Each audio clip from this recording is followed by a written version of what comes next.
2022-yil 4-dekabr 19-savolga keldik. Mana shu necha xonali son bo'ladi deyapti. Qarang, ketdik mana.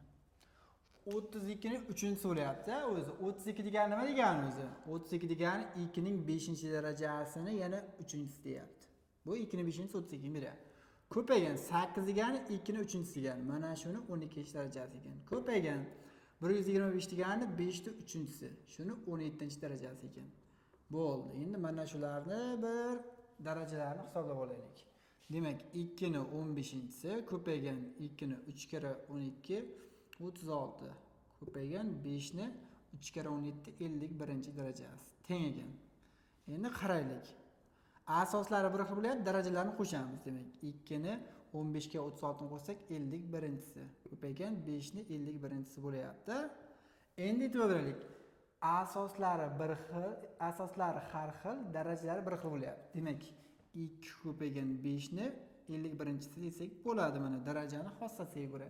Demak, 10 da nimasi bo'lib qolar ekan? 51-chisi. Mana shu necha xonali son deyapti. Endi qara, oddiy misollar bilan o'rgataman birinchi qara. Bu 10 lik darajalardan iborat bo'lyapti. Qara, 10 da masalan ikkinchisi bo'lsa, 12-siga nima degani? 100 degani, to'g'rimi? 100 bo'lsa necha xonali son bu? 1, 2, 3. Demak, 3 xonali, to'g'rimi? 3 xonali.